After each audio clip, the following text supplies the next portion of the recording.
Celebrating the year of faith in observance of Lenten season.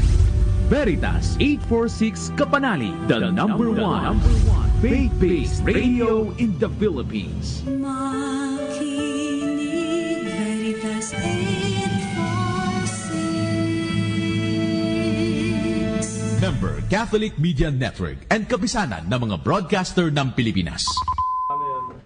Ang oras, 2 minuto makalipas ang alas 6 ng gabi. Ngayon ay gabi ng Martes, 19 ng Pebrero, taong 2013.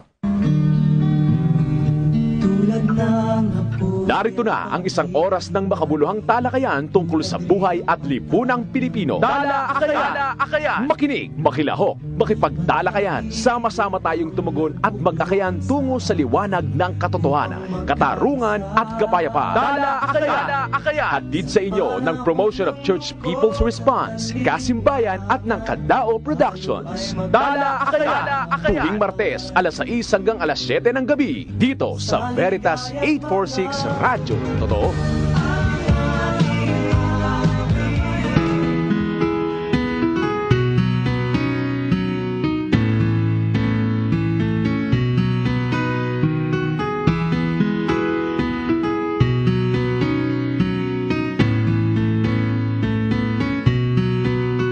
Sa aking paglalakbay, may talang patnubay, nagbibigay liwanag sa gitna ng karimlan.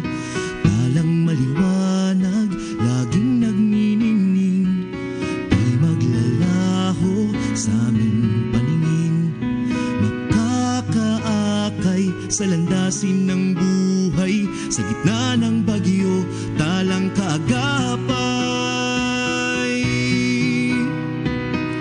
Tala ng katotohanan, tala ng katarungan, tala ng kapayapaan, tala hakayan, tala ng paglalakbay, talang siyang patnubay, buhay na ganap makakamtan, tala hakayan.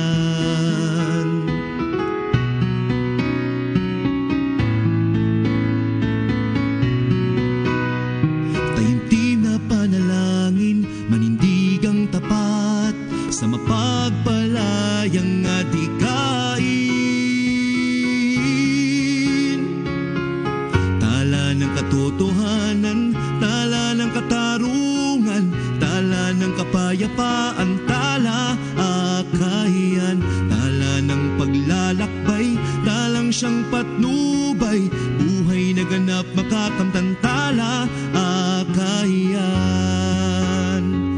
Tala akayan, tala akayan.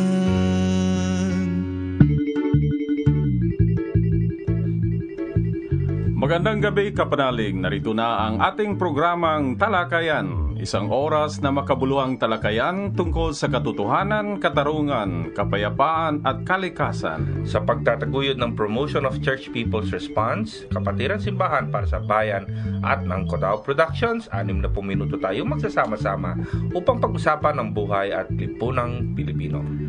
Tayo ay mag-akayan tungo sa pagtugon sa hamon ng panahon, lipunan at pananampalataya. Kaya makinig, makilahok at tayo nang mag-Talakayan! Magandang gabi po muli sa inyo. Ako si Raymond Villanueva ng Kadao Productions. At ito si Father Greg Obejas. Kami ni Raymond ang iyong mga host dito sa ating programa sa Radio Veritas 846 AM. Ang Talakayan!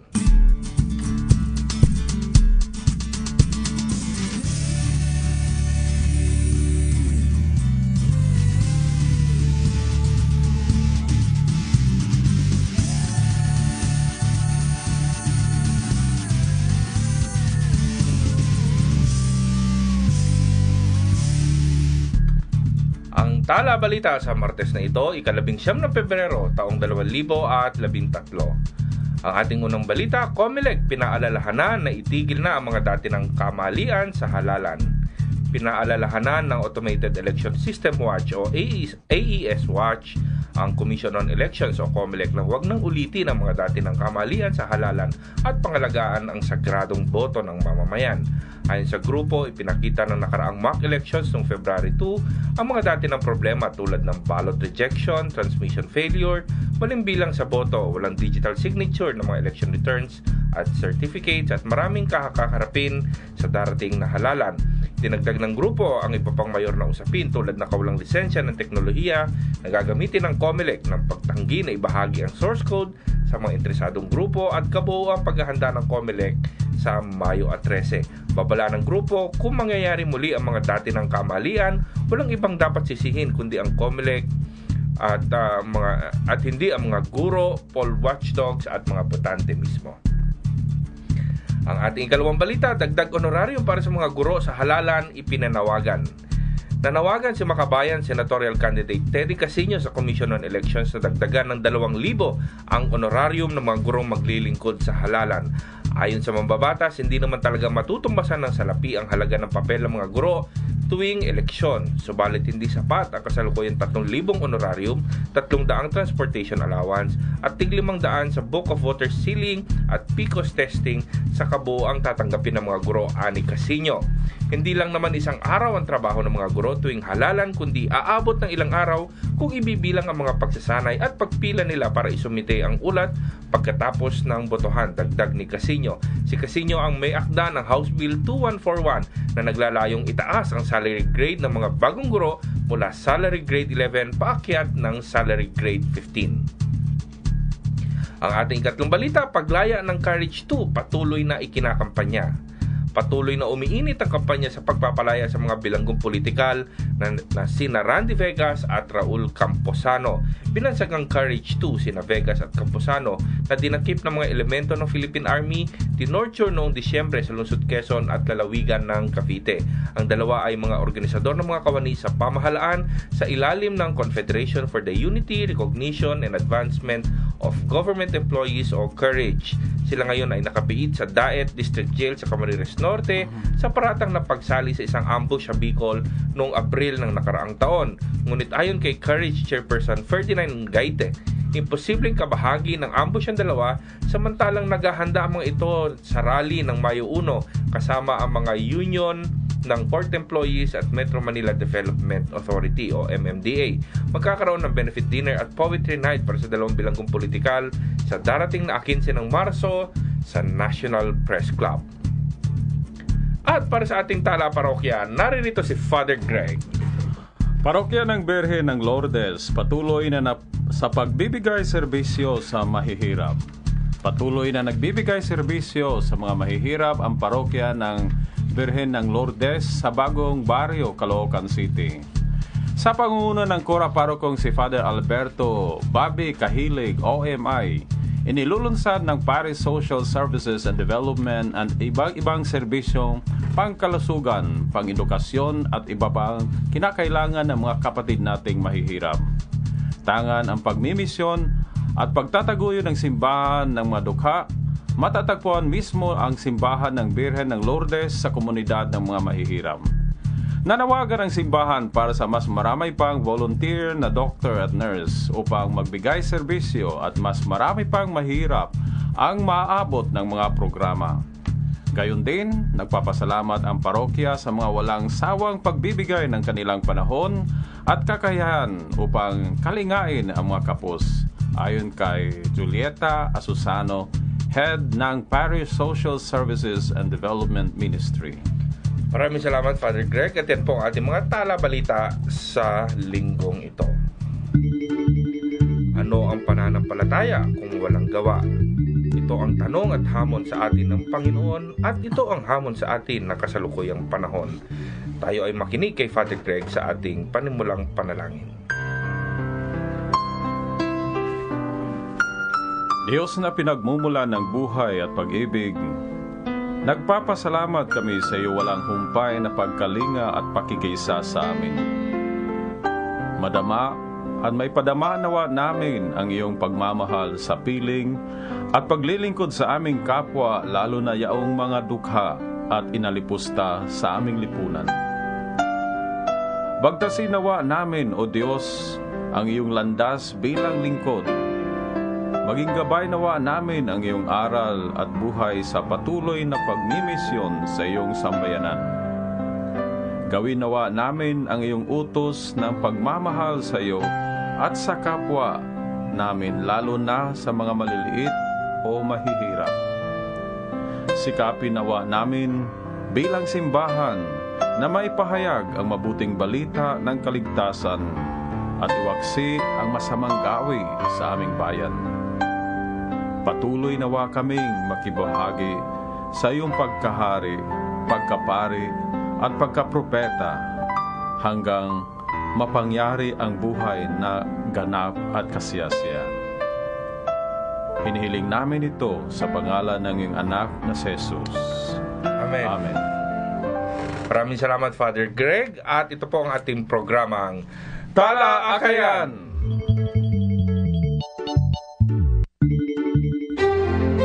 Hatid ng Veritas 846 Radyo Totoo. Ang tinapay ng buhay. Pagbilaya namin. Ang payo ng mga magulang mula sa aklat ng Kawikaan. Makinig ka, aking anak. Payo ko ay tanggapin. Lalawig ang iyong buhay. Maraming taon ang bibilangin. Ika'y pinatnubayan ko sa daan ng karunungan. Ituro ko sa iyo ang daan ng katuwiran. Ang tinapay ng buhay. Inihatid ng Veritas 846 Radyo Totoo. Ang kumpisal. Pinatatawad sa kumpisal ang ating mga kasalanan kung ibinibigay sa atin ng pari ang tinatawag na absolusyon. Sa sakramentong ito, ginagawad ni Kristo ang kapatawaran ng kasalanan na kanyang natamo sa krus. Ang kumpisal. Dala Akayan! Nagbabalik ang ating programa. Ito po si Raymond Villanueva ng Codao Productions. At ito si Father Greg Ovejas at kayo ay kapiling namin dito sa ating programang Tala Akayan! The joys and the hopes, the griefs and the anxieties of the men of this age, especially those who are poor or in any way afflicted, these are the joys and hopes, the griefs and anxieties of the followers of Christ. Ito ay mula sa Pastoral Constitution of the Church in the Modern World, Gaudium et Spes, promulgated by His Holiness Pope Paul VI on December 7, 1965. Madalas, kapag nagsasalita ang simbahan hinggil sa mga usapin ng ating bayan, marami ang nagsasabi, lalo na ang mga natatamaan, na dapat manatili na lamang ito sa aspetong espiritual. Iba raw ang espiritual sa sosyal na realidad, lalong-lalo na sa kasalukuyang panahon. Tama kaya sila? Ngunit hindi sang-ayon ng simbahan na manatiling tikom ang bibig nito sa kaganapan ng ating lipunan. Sa katunayan, patuloy ang paglalabas nito ng mga liham at mensahe para sa mamayan kaugnay ng iba't ibang usapin. Nagkakamali kaya ang simbahan sa ganitong pagtugon? Ano-anong mga isyu ba ang pakikisangkot at nakikisangkot ng simbahan? Sa paanong paraan tutugon at magsasalita ang simbahan nang hindi lumalabag sa halimbawa, doktrinang separation of church and the state o nagmumukhang nakikialam sa buhay ng may buhay? Ano ang turo ng ating pananampalataya kaugnay ng mga pagtingin sa mga isyong bumabalot sa ating lipunan? Kay bibigat ng ating mga katanungan, hindi ito buong-buong masasagot ng isang oras na talakakayan. Pero susubukan nating ilatag ang mga batayang prinsipyo ng ating pananampalataya bilang pagtugon sa hamon ng ating panahon. Narito upang tulungan tayo magpaliwanag si Father Delfo Canceran, Order of the Preacher. Magandang gabi, Father Delfo. Magandang gabi rin ba, Father Greg, Raymond at Nardi. At sa ating mga kapanalig na nakikinig, siyempre sila ang mas mahalaga, no? Nakasama dito sa ating talakayan ngayong gabi. At nagbabalik ang ating kasama. To si Nardi nagpolo pa. Oo nga usually. Ganda lalaki ni Nardi pala mag-base na base. Yan. Mula sa Promotion of Church People's Response o PCPR, si Brother Nardi Sabinyo. Magandang gabi, Nardi. Magandang gabi rin, Raymond, Father Greg, Father Delpo at sa lahat ng kapanalig natin. Oo, kailangan ko mag-polo kasi lahat daw nakapolo. Ano ko yan? Boss ko yan sa PCPR. Ganun ba? Boss ko rin Simpleng yan. mamamayan. Yung mga producer natin dito sa ating programa. Pero relax ka muna, Nardi, Unahin muna natin si Father Delfo. Ang unang natin tanong kay Father Delfo kumusta ka, Father Delfo? Okay naman, Raymond. Ayan. Ay, muntik-muntikan na akong tawagan brother ni Father Delfo. Kala ko pare kangina Ay, ganun ba? Sabi ng iba, mas kamukha ko raw ang mga pulis. Ganun. Dahil siguro sa gupit. Ngayon, ano ang mga batayang turo ng Order of Preachers? Dominican Order, Father Delfo, ikaw ang una naming guest mula sa OP. So, magandang tanong yan kasi itong sila Santo Domingo at San Francisco, sila nagpabago ng simbahan. Kaya si Santo Domingo ay gustong baguhin ang simbahan sa pamamagitan ng pangangaral ng katotohanan at pakikilahok sa mga usapin panglipunan. Sa totoo, nung 12th century nga, siya ay isang monk, sa loob lang siya ng monasteryo, pero lumabas siya at doon niya nakita ang pangangailangan ng mga tao, hindi lang sa pag-aaral, pangangaral ng katotohanan, kundi makisangkot sa mga usaping panglipunan nga. Bago nun, Father Delfo, ang karamihan ng mga pare nasa loob lamang ng mga monasteryo. Noong panahon niya. Ng mga panahon ng monks. Oo. Galing ako dyan sa educated ako ng mga Benedictines. Ganun ba? Mga monks talaga yan siya. Pero simula ng nina Santo Domingo at saka ni San Francisco, meron na silang panawagan na makilahok doon sa buhay ng kanilang lipunan. Yan. At yan hanggang sa kasalukuyan na yan ang gawain ng Order of Preachers sa kanilang mga OFM. Yan. Father Greg. Yeah. So, ano ba ang mga principal activity ng pangunahing gawain ng congregation or order niyo, Father? Pwedeng una-una siguro yung pangangaral ng turo ng simbahan, lalong-lalo na sa Biblia at sa mga pang-araw-araw ding buhay. Kaya kami ay tinatag dahil nung panahon ni Santo Domingo, wala pang preachers, bishops lang ang pwedeng mag-preach. Ngayon, dahil tinatagang order na ito, ay nakilahok na rin kami sa mga pangaral ng katotohanan, turo ng simbahan at mga usapin sa panlipunan. Anong iyong pangunahin? Ikaw ay isang pare. Ilang taong ka nang simula nung ikaw ay 1996. Ako nagkakabistuhan.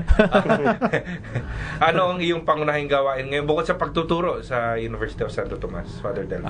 Ngayon ay naka-assign ako dyan sa Santo Domingo sa may provincialate namin at dati akong commissioner ng Justice and Peace and Care of Creation sa aming province. Para sa nanay ko nakikinig, Mama, ito si Father Delfo, taga Santa Maria. Nagturo kasi sa Mozosin ng nanay ko ang una niyang eskwelahan diyan sa Santa Maria ay Mozosin. Ayan. Yan, nanay, may iba nagdito, Mama. Ngayon, punta na tayo doon sa laman ng ating discussion ngayon. Father Greg, do the honors. So, Father, sa tingin mo, ano kaya mga pangunahing suliranin ng ating mamamayan at mananampalataya sa present situation natin ng Pilipinas, no? Sa ating lipunan? Siguro pa ulit-ulit ang problema ng kahirapan ng mga karamihang Pilipino. At alam natin yan, kung ikaw ay naglalakbay dito lang sa Metro Manila, marami ka pa rin makikitang mga mahihirap tulad ng mga squatters, andyan sila, tulad ng mga street children, andyan sila, tulad ng mga pulubi, andyan pa rin sila. Kaya yung ating problema noon at ngayon ay nandun pa rin. So kung ibig sabihin dapat ang mga issue noon walang pagbabago, mga tumitindi kung minsan. Oo, yan. Isa, poverty. Oo. Meron ka bang maidadagdag pa na overriding social problem, Father Delfo? Siguro maganda rin pag-usapan yung mga karapatang pangtao. Kasi nga bilang nananampalataya sa ating Panginoon na naniniwala sa katarungan, sa kapayapaan, sa kalayaan, kailangan ito ng tao para ma-achieve niya yung kanyang fullness o mga potentialities bilang tao.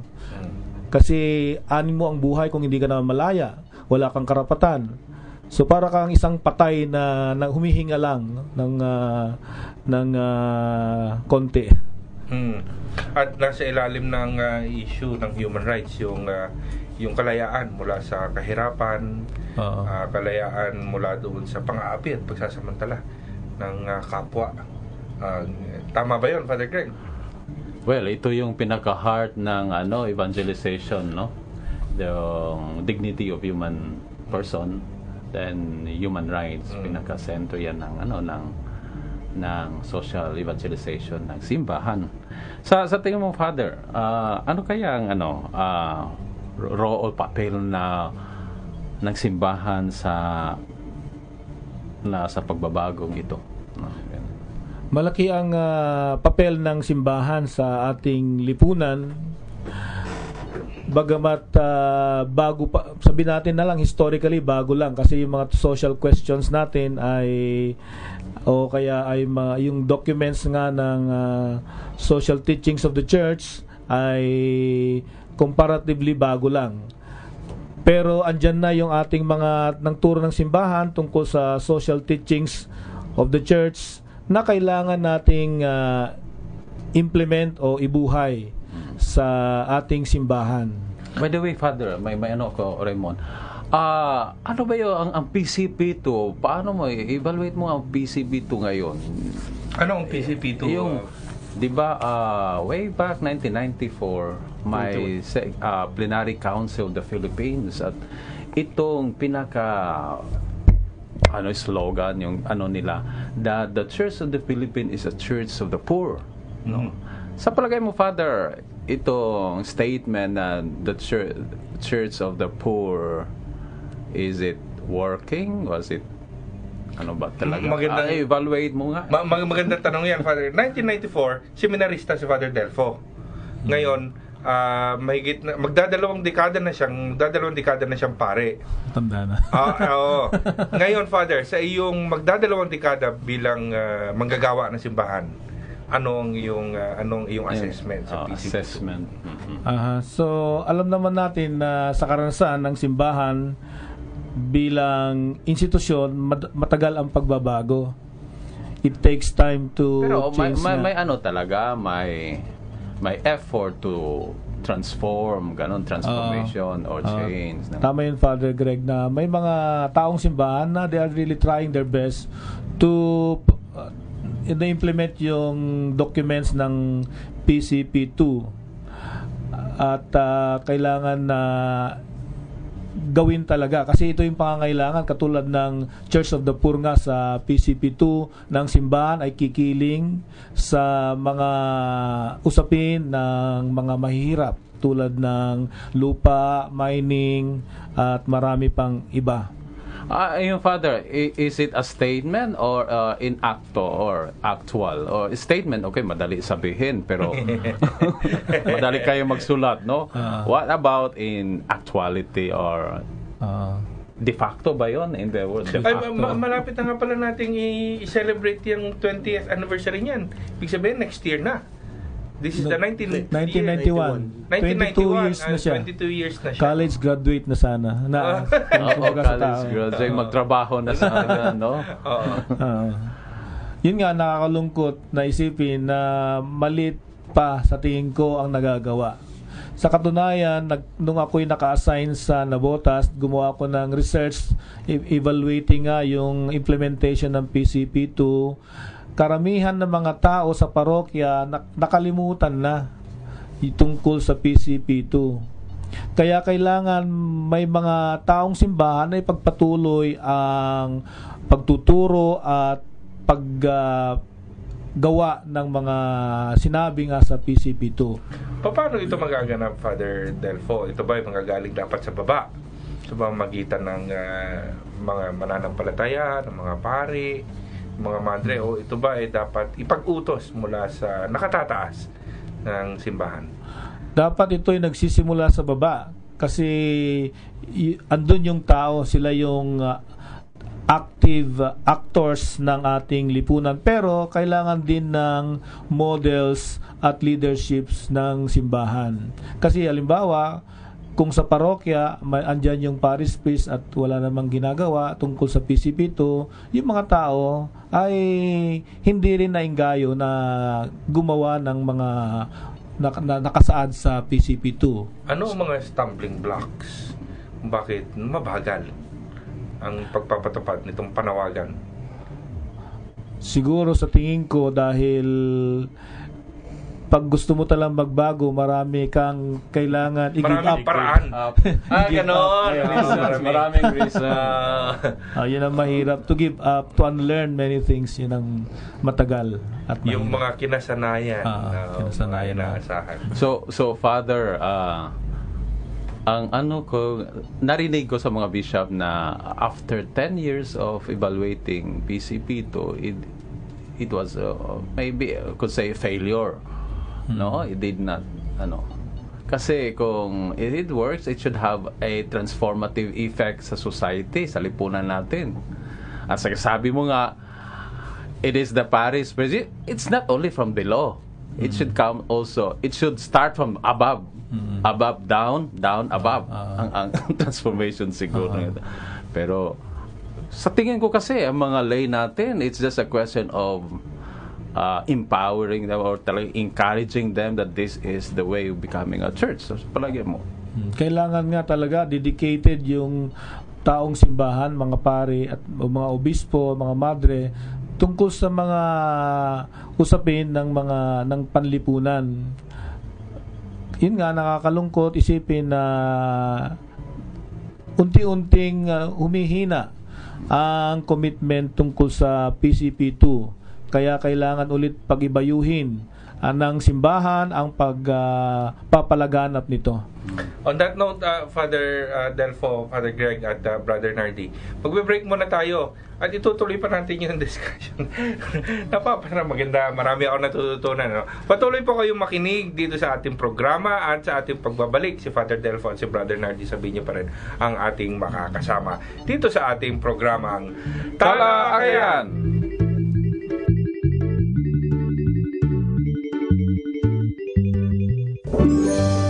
Celebrating the year of faith in observance of Lenten season. Veritas 846 Kapanali, the number one faith-based radio in the Philippines. Makinig, Veritas 846. Member Catholic Media Network and kapisanan ng mga broadcaster ng Pilipinas. Ang oras po natin, eksaktong 30 minutos makalipas ang alas 6 ng gabi. At nagbabalik ang ating programa. Ito si Raymond Villanueva ng Codao Productions. At ito si Father Grego Behas at kayo ay kapiling namin dito sa ating programang Talakayan. May mga tanong pa tayo, Brother Nardi, with your indulgence. May mga tanong pa tayo kay Father Delfo na interesting. Father Delfo, yung PCP2 ba yung PCP2 para sa simbahan yan dito sa Pilipinas. Pero ano ang grounding? Saan nanggagaling itong panawagan ng simbahan para maging simbahan para sa mahihirap? Ang pinakabatayan nito ay si Jesus mismo, na siya ay sinilang na mahirap at namuhay na mahirap. Kaya tinatawag nilang historical Jesus, na siya nga ang batayan ng ating pananampalataya. Kung si Jesus ay kumiling sa mga mahihirap, katulad ng mga nagugutom, katulad ng mga may sakit, yung mga farm workers. Meron siyang mga kwento tungkol diyan no. Marami siyang mga parables tungkol sa mga magsasaka.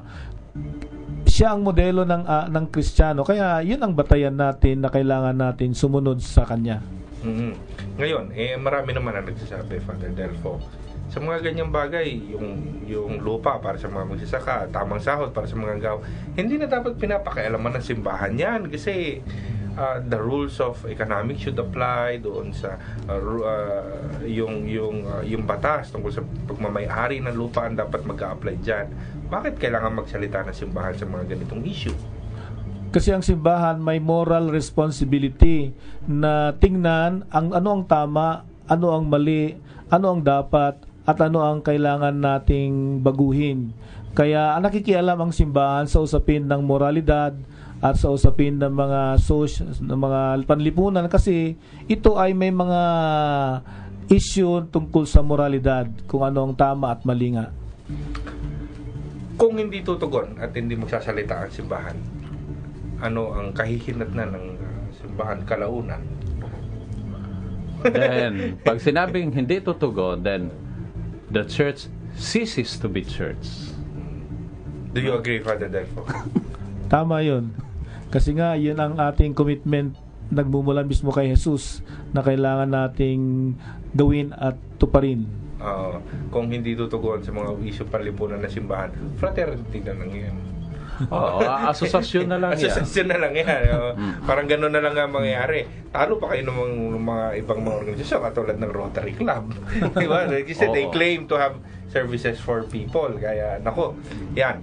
Break ka muna, Father Delfo. Pero bago natin tunguhin si Brother Nardi, may mga text messages na tayo mula sa ating suki, si Kapanalig Rodel Noblesa ng Taguig City. Mapagpalang gabi po sa inyo, brother, at kay Father. Kailangan nating maging matatag sa ating sarili at sa buhay ang salita ng Diyos. Ngayon, meron pa isa. Warm greetings, PCPR. Naku, may mga fans na kayo, Nardi. Salamat sa talakayan. Bakit nga ba kailangan makialam mga Kristyano sa mga issue ng lipunan? Ako, yan ang tinatanong natin ngayong gabi. Isa pang mensahe, good PM po, Father Greg at Brother Raymond. Dagdag po nakakaalam sa amin na makikinig ng inyong programa. Sa mga nakikinig sa inyong programa sa pagtalakay ng mga napapanahong issue. Salamat. Maraming salamat, Kapanalig, pero sana sa susunod may banggit mo naman yung maisama mong iyong pangalan para mabati ka namin dito. Pero maraming salamat sa pakikinig. Father Greg, si Brother Nardi, let's put him on the spot na. Okay. Nardi, ano masasabi mo muna doon sa discussion nitong ating dalawang pare, Father Delfo at si Father Greg? Actually, kung ganito yung mga paring kaharap mo, mararamdaman mo ang simbahan. Diba? May naalala nga ako habang nagtatalakayan. Yung isang urban poor na dinemolish, sabi niya, yung pari namin, nung lumalapit kami nagkakagulo, ang sabi nung sekretarya, wala umalis tulog. Actually, alam to ni Cardinal kasi sinabi ko sa kanya. Sinumbong mo, Nardi? Yun yung... Ikaw pala ang tagabulong ni Cardinal, ng kanyang kabunyihan. Tama yan, Nardi. Sabi nung ituloy mo pa. Member kasi ng BEC yung mga tao. At ang sabi nila, paano kaya namin mararamdaman yung sinasabi ng aming kaparian ng pagbabahaginan sa tuwing itataas niyang ostya at ang alak at sasabihin na bahagi tayo ni Jesus, tanggapin niyo ito ang katawan at dugo ni Jesus.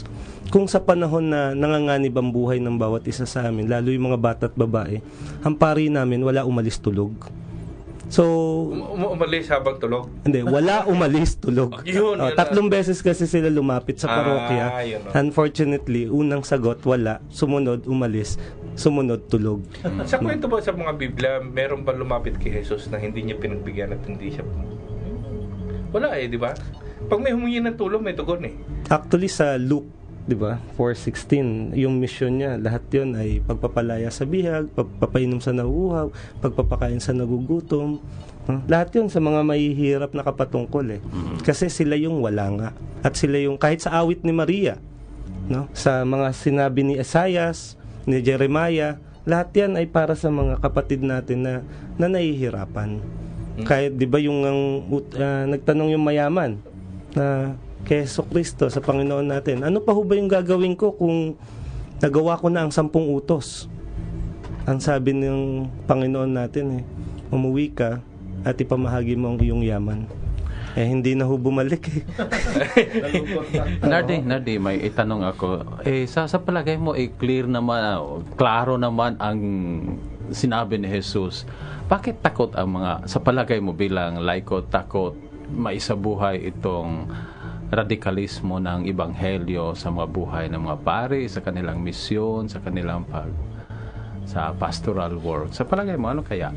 Baka nga po, Padre, una, hindi radikalismo kundi yung nararapat. Natatakot, may siguro kung yung sarap ng buhay, natatakot, no? Pangalawa, na may ilang pong mga bagay na hindi nga kayang iwan pa. Proseso rin. Actually, nung nakaupo ako minsan dun sa parang assessment to ng mga pari din, nagtatanong sila, nasa na ang ating mga seminarista? Nasa na ang ating mga kaparian sa panahon na, lalo na nung panahon ni dating Pangulong Gloria Macapagal Arroyo, it seems na hindi maramdaman, no? Nagtatanong sila. Ngayon, ang sabi nila, mukhang depende rin doon sa formation. Kasi during nung 90s siguro, 80s, makikita mo mararamdaman mo na tumitindig o may mga pagtugon ang ating mga mga brothers and sisters natin. Nitong year 2000, sabi nga nung isang obispo sa akin, baka naman iba lang yung advocacy. Kaya lang, yun nga, nung binasa ko yung PCP2, yung binabanggit dun sa introduction na problema ng ating bayan ay nananatili pa rin na problema ng ating bayan hanggang ngayon. Nabanggit nga ni Father Delfo, minsan nga, tila parang lumalala o tila na, parang pa. Oo, kasi alam mo, sabi, actually may kasalanan ako ngayon kay Bishop Bacani. Kasi nagkaroon ng technical error yung interview ko. So hindi natin mai-air. Pero ang binabanggit niya nga, it seems na may iba kang naririnig dun sa nararamdaman. Halimbawa, sabi ng gobyerno ay umuunlad ang ating ekonomiya. Pero pagka lumubog ka dun sa mga komunidad ng mahihirap, sa mga pangkaraniwang tao, hindi nila mapaliwanag yung umuunlad. Ang masakit pa, ang nararamdaman nila lagi ay parehong-pareho na nararamdaman nilang kahirapan noon, mga nagdaang panahon. Paano magiging mas epektibo ang simbahan para sa panawagan na maglingkod, lalong-lalo na sa mga mahirap, samantalang merong mga pare na obispo na nababalita ng hingi ng pajero?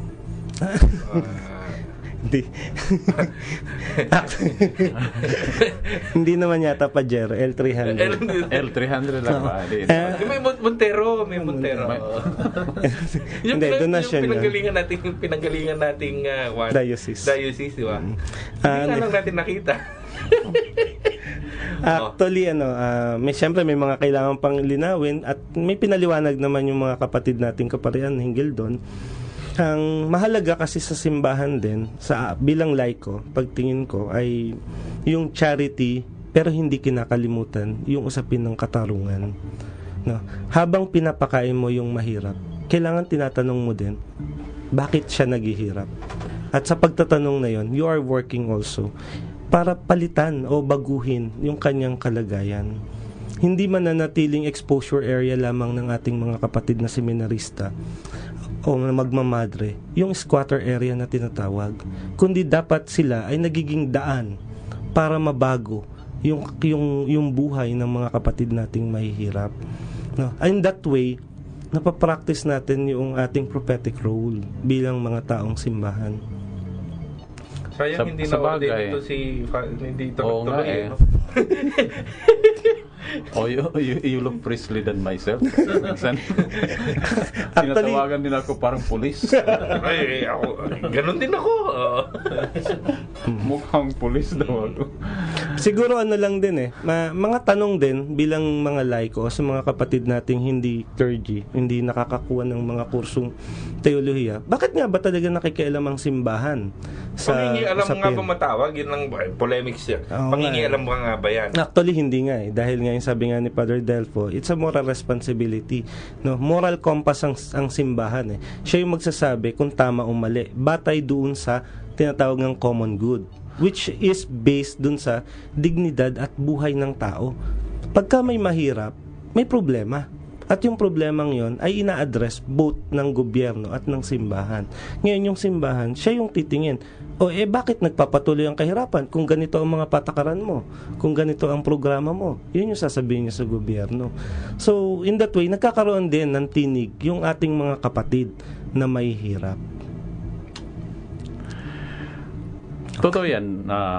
Sa ko din, Raymond, yung just following Christ, discipleship of Christ, kita mo talaga sa scripture, Christ is more prophet. Yung pagiging propeta niya lumilitaw talaga Kaya if you are to become a priest or bishop or religious, you follow the prophetic dimension ni Christ, and that is prophetic denunciation and ministers of reconciliation. Yung dalawa lagi yan. Ngayon, kapag hindi mangyari ito, tanong natin si Father Delfo kanina, tatanong ulit natin kay Nardi, kung hindi ito gagawin ng simbahan, lalong-lalo na sa hinaharap, tumitindi ang kahirapan ng mamamayang Pilipino, what would happen to the church and its people? Mahirap, hindi nga mararamdaman talaga ang simbahan. Ngayon, kung paano mo ipapaliwanag yung bawat misa na celebration of life kung ang mga taong nagsisimba ay mahirap, how will you celebrate life in that moment? Totoo yan kasi where the Eucharist is broken, symbolizes that ang buhay mo dapat you have to break your life for others. First, ang mga pari, mga Christian, you have to break your life so that others may have life also. May social dimension yan Importante yung breaking of bread. May importante ako. Malaki ang impression yan sa buhay ko once I celebrate Mass at pipresuhin ko na yung tinapay. Then self-examination, then have I broken my life for today for others, or baka nandun lang ako sa kwarto ko, nandun sa computer ko. Wala. Have we broken our bread and shared it with others? Yeah, I have to share it with others. Yan muna ang paglimian natin. Sa ating pagbabalik, tanungin natin si Father Delfo at si Brother Nardi ng kanilang mga panawagan sa mga mananampalataya at sa mga manggagawa ng simbahan kung ano ang dapat natin gawin upang matupad ang panawagan ng PCP2. Dito kayo makinig, mga kapanalig, din sa ating programang Tala Akayan.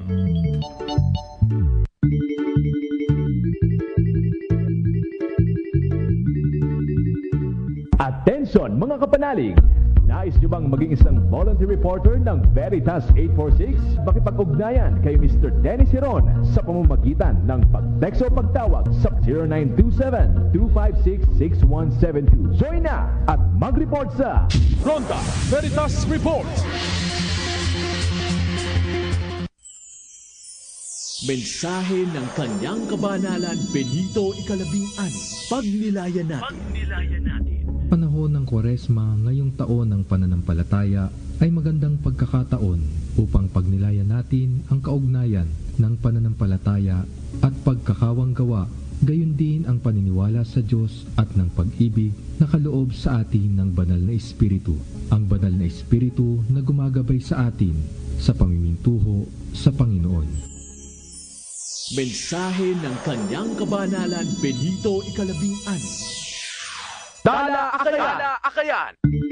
Babalik ang ating programa. Ito si Raymond Villanueva ng Coda Productions. At ito si Father Grego Bejas at kayo ay kapiling namin dito sa ating programang Tala Akayan. Kung kayo po ay minalas-malas at ngayon lang kayo magbubukas ng inyong radyo o yung live streaming sa online, naku po, na-miss nyo ang isang napakagandang usapan. Kapiling pa rin natin si Father Delfo Canceran, OP, at si Brother Nardi Sabina ng PCPR. Ngayon, bago tayo magpatuloy, naku, ang dami po nag-text. Maraming salamat po sa inyo mga kapanalig na nakikinig.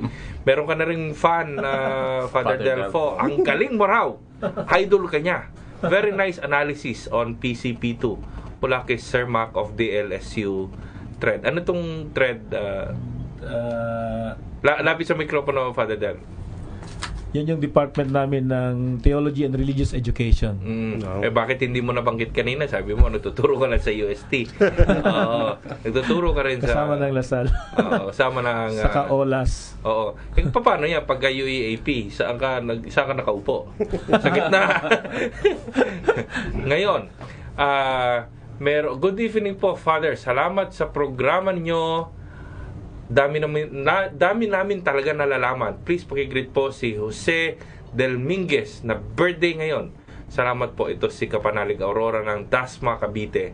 Mabuhay ang mga taga Cavite nating mga kapanalig. Jose Delminguez, maligayang pagtanda po sa inyo. Good PM po sa inyo. Maganda ang talaakayan ngayon. Sa Father, salamat sa pakikisama naman sa inyong panalangin ng aking prayer intention, kahilingan kapanalig Itoto Oreta. Toto Oreta. Taga Malabon ka siguro kapanalig, ano? Di ba nagmalabon ka, Father Del? Nabotas. Oo. Pag panahon naman ng baha, pareho lang yun eh. Nabotas sa Malabon. Good evening po mga Father. Kung hindi makikialam ang simbahan, ang mga politiko, sila ang makakapangyari sa Pilipinas. TY po. Maraming salamat kapanalig. May mga prayer intentions po dito. Halimbawa, NU Lady Bulldog, sana po i-pray nyo, fathers, para sa valuable players under Coach JP Vicente Laban sa UST Tigresses. Si Father Delfo po hindi ipagkakaitang panalangin, lalong-lalo na sa isang ligtas na paglalaro. Bagamat siyempre Tigresses ang huwag nyo nang asahan si Father Delfo na pumalakpak para sa Lady Bulldogs. Maraming salamat po. At marami po. Pagpatawad nyo kung hindi namin mababasa lahat ng mga messages nyo. Pero susubukan po namin. Ito na ang parte kung saan tayo magtatanong sa ating mga guest. Unahin natin si Father Delfo. Father Delfo, ano ngayon ang hamon sa ating mga kapanalig? Kaugnay ng pagbabago ng ating lipunan at ang papel dito ng simbahan. Siguro yung hamon ay luma na, pero kailangan ulit-ulitin para maalala ng simbahan na si Jesus ay sinugo para iligtas ang kanyang bayan.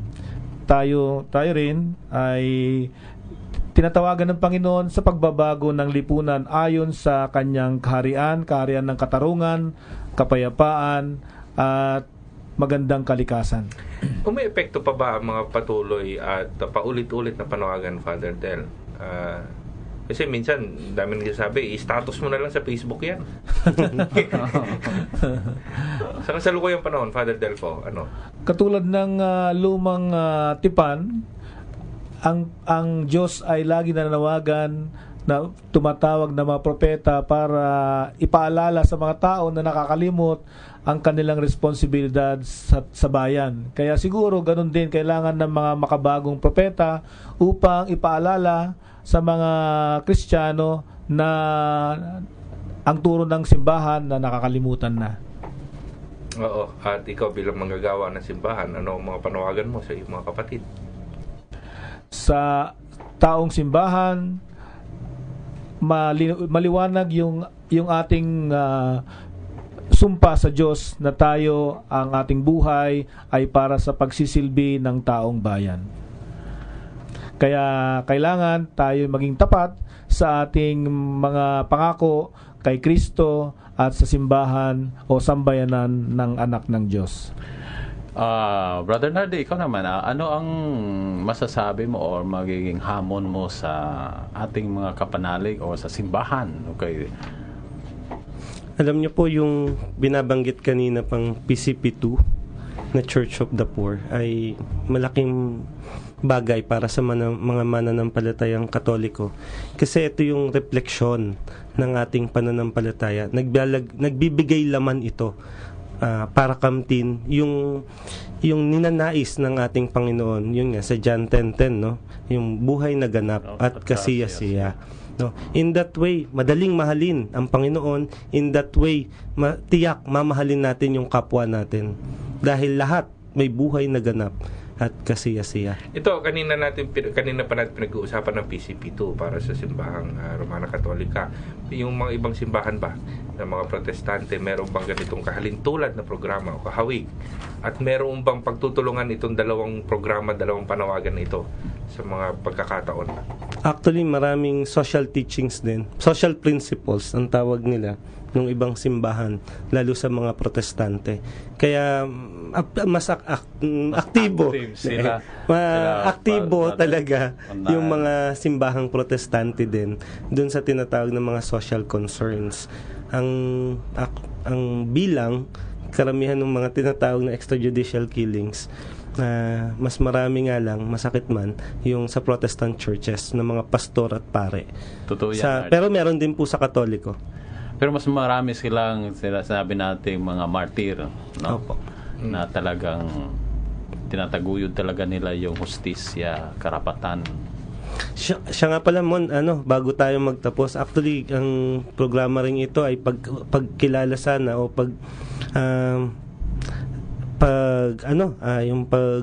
kalimutan ko yung pag-alala, pag-alala dun sa Gumbursa. Noong February 17 ay 142nd death anniversary nung tatlong pare na naging daan kung bakit nagkaroon ng lumaya yung Pilipinas. February 17? February 17 po. At sa February 25 po, 1986, malaki din ang naging papel ng taong simbahan para mawala yung makalag yung pagkahawak sa atin ng diktadoryang Marcos. Ibig sabihin, sa history ng Pilipinas ay napakalaki ng papel ng simbahan para sa pagbabago. Kung bakit natin nakakamtan yung tinatawag nating kalayaan ngayon, may papel ang taong simbahan. At ito ay nagpapatuloy na hamon sa mga kapatid natin sa simbahan na gampanan ang prophetikong misyon, palayain ang ating mga kapatid laban sa kahirapan, sa pagsasamantala at paglabag sa kanilang dignidad at buhay.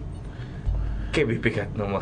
Oo nga, sana we have another kasi parang konti lang ang natalakay natin sa PCP2. Kaya nga yung sinasabi natin dito, parang batayan lang parang we're just nandun pa lang tayo sa surface level scratching the surface, pero yung mga kwento pa kung gaano kasarap pa maglingkod, ng maging pari na naglilingkod sa mahihirap.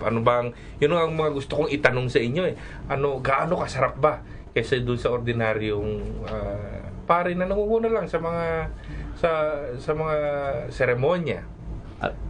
Oo, pero gaano kasarap ang pagiging pare na nakikisalamuha doon sa mga mahihirap. Alam mo, Raymond, nung natapos ako sa theology, itong PCP2 na din yung convocation ng PCP2.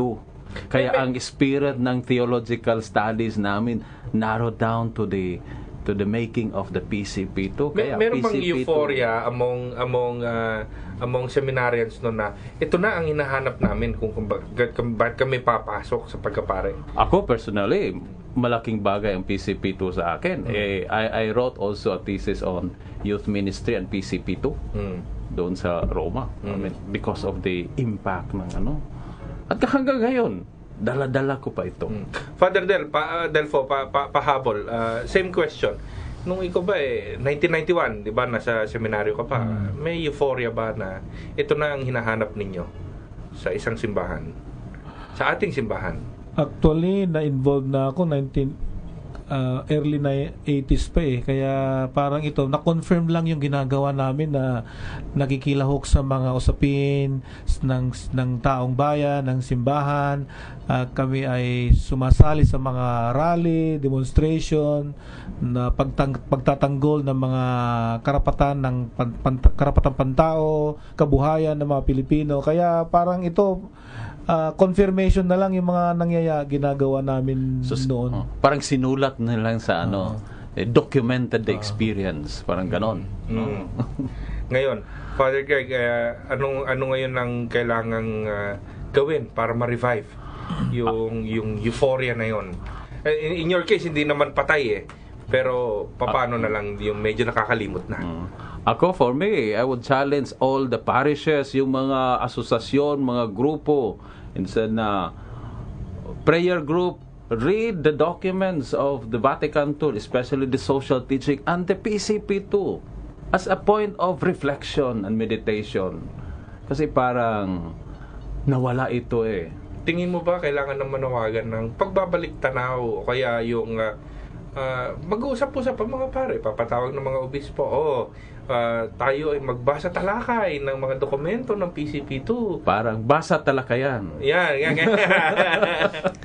We are doing it sa mga seminary sa PCPR, yung Father Nars, no? Talakayan din. Talakayan din kami sa mga seminaries, pero may isang padre, di ba, nasa probinsya tayo, sabi nung isang pari din po, nabanggit ni Father Greg yung Second Vatican Council document. Sabi niya, niro-romanticize nyo lang. Though batang pari ito. Ito yung nakakakaba. Kasi kung niro-romanticize mo lang kapag binabanggit mo ang Vatican II o PCP2, at hindi tumatanim na dun sa lifestyle ng pare, baka nga kailangan laging ipaunawa sa kanya na meron kang priestly, kingly, and prophetic task as a clergy. Hindi role, task. Sa feeling ko at that time, romanticize, parang novel lang pala, fiction, ganun. Parang walang kagat sa experience ang mga document na ito kasi romanticism on feelings. Pero anyway, I respect that one also, yung feelings niya towards Vatican II. Information lang, 50 years na rin ang anniversary ng Vatican II. Actually, yung pinag-uusapan namin nung pinag-uusapan ito talakayan balikan natin yung mga aral ng Second Vatican Council. Ako naman, natutuwa na may mga paring katulad ninyo, Father Greg, Father Delfo, na isinasabuhay pa rin ang PCP2 kahit na may mga distractions. Mag-greet pala ako. Sige. Yung si National Clergy Discernment group ng mga pare. Grupo yan ng mga pare. Talagang they are serious of taking up the prophetic dimension of their priestly life in their apostolate, pati na yung reading, yung application ng social teaching of the church sa mga pastoral work nila. So, National Clergy Discernment, all members ng National Clergy Discernment, good evening sa inyong lahat.